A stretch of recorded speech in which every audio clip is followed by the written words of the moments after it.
Hello दोस्तों, welcome to आईएसपीसीएस home. दोस्तों, इस वीडियो में जो है हम 1858 का जो अधिनियम आया था उसके बारे में चर्चा करेंगे। और बीपीएससी पॉइंट ऑफ व्यू से जो है आप अगर 7 नंबर का या फिर 8 नंबर का क्वेश्चन आता है तो आप इसको कैसे लिखेंगे, किस तरह से लिखेंगे, इसमें जो है हम डिस्कस करेंगे। बहुत प्रिसाइजली आप जो है समराइज वे में कैसे लिख सकते हो। 2 पेज का जो है आपको रहता है राइटिंग के लिए, तो उसमें कैसे आप लिखोगे कि मोस्ट जो है आप मैक्सिमम नंबर जो है गेन कर सको। तो उस पे जो है हम यहाँ पर डिस्कशन करने जा रहे हैं कि क्या क्या पॉइंट, इंपॉर्टेंट पॉइंट जो है आप इसमें इंक्लूड कर सकते हैं, किस तरह से आप अपने एक फ्लो चार्ट की तरह भी आप इसको बना सकते हो और नॉर्मली जो है आप लिख सकते हो। लेकिन फ्लो चार्ट की तरह आप एक तरह से बनाओगे कुछ फिगर्स वगैरह देकर कि किस तरह से जो है, तो वो आपका आंसर अच्छा लगेगा। और ये सिर्फ 7-8 नंबर का क्वेश्चन है, तो 4 या 4.5 नंबर आपको मैक्सिमम आ जाना चाहिए इसमें। तो ये जो है आपको हम देखने जा रहे हैं, ये 1858 का जो है अधिनियम है, government of India act 1858, Bharat शासन अधिनियम 1858। और किस तरह से जो है इस अधिनियम के बाद जो है क्या क्या चेंजेस आए, क्या क्या प्रोविजन था इसमें, तो वो सारी चीजें जो है इसमें आपको लिखने के लिए आता है। नॉर्मली 8 नंबर का या 7 नंबर का क्वेश्चन रहता है। तो सबसे पहले जो है आप इसको, जो आप अपना इंट्रोडक्शन शुरू करेंगे तो कोई कोट वगैरह हो तो उससे आप शुरू कर सकते हो। आपको कुछ भी ऐसा याद हो तो कुछ किसी का भी, कोई बड़े आदमी का कुछ ऐसा कोट हो इससे रिलेटेड, तो स्टार्ट आप कर सकते हो उससे। अदरवाइज आपको नहीं याद है तो आप नॉर्मली कर सकते हैं कि 1857 के विद्रोह के बाद जो है ये अधिनियम आया था और उसी का जो है ये इम्पैक्ट था ये अधिनियम। और इसमें जो है ब्रिटिश ने बहुत सारे चेंजेस लेकर आए थे इंडिया में। और खास करके कंपनी का जो शासन था उसको कैसे समाप्त कर दिया, ये सारी चीजें जो है आप इंट्रोडक्शन में देंगे। और उसके बाद जो है आप प्रोविजन के तौर पे जो है सबसे पहले आप लिख सकते हो, जैसे कि कंपनी का जो है end of company rule, company शासन का अंत हो गया। और ये जो है ब्रिटिश क्राउन जो है उन्होंने अपना जो है पूरा जो है शासन अपने हाथ में ले लिया, चार्ज जो है अपने हाथ में ले लिया। और कंपनी का जो है पूरी तरह से खात्मा हो गया, जैसे कि कमर्शियल और एडमिनिस्ट्रेटिव एक्टिविटीज जो है इंडिया में उसको खत्म कर दिया गया। तो ये सारी चीजें जो है आपको, जो भी पहले था ना कि आप 1833 में जो है मोनोपोली खत्म किया गया था, आपको याद होगा। 1813 में जो है चाय और चाइना के साथ छोड़ के ये जो एक अधिकार है मोनोपोली है वो खत्म किया गया था। और 1833 में जो है आपको पूरी तरह से जो है एक अधिकार को समाप्त कर दिया गया था।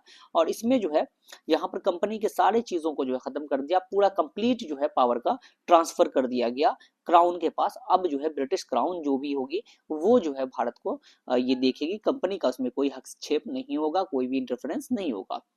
उसके बाद क्या हुआ कि एक कंपनी कैसे शासन करेगी, तो कंपनी जो शासन करेगी, पहले बोर्ड ऑफ कंट्रोल था, कोर्ट ऑफ डायरेक्टर था, ये सारी चीजें थी। इनको समाप्त करके जो है कंपनी ने क्या किया, सेक्रेटरी ऑफ स्टेट का पद जो है वो बना दिया। सेक्रेटरी ऑफ स्टेट आपने नाम जो सुना होगा, जैसे कि मॉर्ले मिंटो, मॉन्टेग्यू, चेम्सफोर्ड। तो मॉर्ले जो उसमें होते थे सेक्रेटरी, जो पहला नाम आता, मॉन्टेग्यू जो होते थे वो आपको सेक्रेटरी ऑफ स्टेट होते थे। उसी तरह से एक सेक्रेटरी ऑफ स्टेट का जो है पोस्ट बना दिया गया इंडिया के लिए, secretary of state for India, Bharat सचिव जिसको कहा जाता है, उसका जो है पोस्ट बनाया गया, पद जो है। और उसके साथ जो है 15 मेंबर काउंसिल जो है उनको दिया गया, जो कि उनको असिस्ट करते थे उनको बातों में। एक तरह से कैबिनेट हो गया, जैसे कैसे अभी प्राइम मिनिस्टर होते हैं और उनके साथ कैबिनेट मिनिस्टर होते हैं जो उनको बहुत सारी बातें जो है बताते हैं, असिस्ट करते हैं। तो ये सेक्रेटरी ऑफ स्टेट जो है आपको देखने को मिल जाएगा। उसके बाद गवर्नर जनरल ऑफ इंडिया जो है वो हुआ करते थे, उनको जो है वायसराय बन गया, आपको पता होगा। और जो प्रोविंस में जो है वो गवर्नर होंगे, प्रोविंस में गवर्नर थे। जैसे 1773 से एक सेंट्रलाइजेशन का प्रोसेस आ गया था, गवर्नर जो है, गवर्नर ऑफ बंगाल को जो है गवर्नर जनरल ऑफ बंगाल बना दिया गया था। सभी को पता होगा, वो वॉरेन हेस्टिंग पहले गवर्नर जनरल ऑफ बंगाल थे। उसके बाद जो है 1833 में गवर्नर जनरल ऑफ इंडिया बना दिया गया, जिसमें से जो है आपको लॉर्ड विलियम बेंटिक जो है पहले थे। और फिर जो है आपको गवर्नर जनरल ऑफ इंडिया जो है वायसराय बना दिया गया, इसका नाम चेंज करके वायसराय कर दिया गया। ये ब्रिटिश का जो है प्रतिनिधि होता था क्राउन का।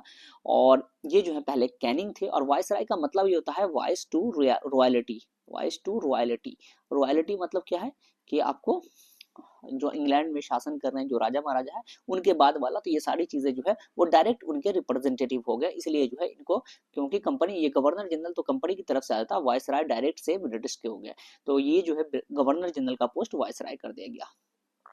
सेंट्रलाइज्ड एडमिनिस्ट्रेशन जो है वो शुरू हो गया, केंद्रीय प्रशासन जो है आपको आप लोकल ऑटोनॉमी जो है प्रांतीय स्वायत्ता जो है उसको कम कर दी गई, और पूरी तरह से जो है आपको केंद्रित जो है वो सत्ता देखने को ज्यादा मिलने लगी कि अब केंद्र जो अभी अब क्या देखते हो डिसेंट्रलाइज इंडिया में आपको तीन इसमें जो है बटा हुआ है, आपने देखा होगा सेंट्रल गवर्नमेंट, स्टेट गवर्नमेंट और लोकल गवर्नमेंट। तो यहाँ पर जो है लोकल जो ऑटोनॉमी था उसको कम किया गया, ये चीजें आप इसमें लिख सकते हैं। नेक्स्ट है प्रोविंशियल गवर्नमेंट जो है उसको मेंटेन रखा गया, और लेकिन स्ट्रक्चर जो है जैसा वैसे ही मेंटेन रखा गया, लेकिन अब जो है वो ब्रिटिश के अंडर में जो है प्रांतीय जो गवर्नमेंट थी वो पूरी तरह से ब्रिटिश का ओवरसाइट में वो देखने को मिला। ब्रिटिश ने एक और चीज इसमें की कि ये जो है हस्तक्षेप की नीति जो है, नॉन इंटरफेरेंस की जो है पॉलिसी उन्होंने अपनाया कि इसमें कोई भी इंटरफेरेंस अब नहीं करेंगे। बहुत सारी चीजों में जो है आप कोई इंटरफेरेंस कर रहे थे, जैसे कि किसको राजा बनाया जाए, किस तरह से किया जाए, तो सोशल वगैरह चेंजेस उसमें भी जो है इन्होंने कहा कि हम बहुत ज्यादा जो है उसमें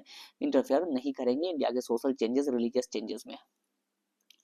उसके बाद जो है इंडियन सिविल सर्विस जो है इसका प्रोविजन था वो आपको कंटिन्यू रहा।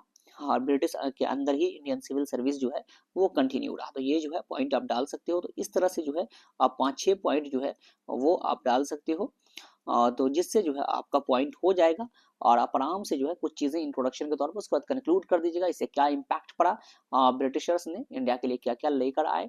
तो वो सारी चीजें जो है आप कंक्लूड करके 2 लाइन में आप उसको लिख सकते हो, क्योंकि बहुत बड़ा आंसर तो लिखना नहीं है, 2 पेज में लिखना है। आप फ्लो थोड़ा सा इंट्रोडक्शन लिखिए, थोड़ा सा फ्लो चार्ट लिखिए और उसको हल्का सा कंक्लूड कर दीजिए, तो आपका आंसर हो जाएगा। 4 से 5 नंबर जो है आपको, 8 नंबर का क्वेश्चन है तो उतना ही नंबर देंगे, उससे ज्यादा नंबर देते भी नहीं है, तो इतना नंबर आपको इसमें आ जाएगा।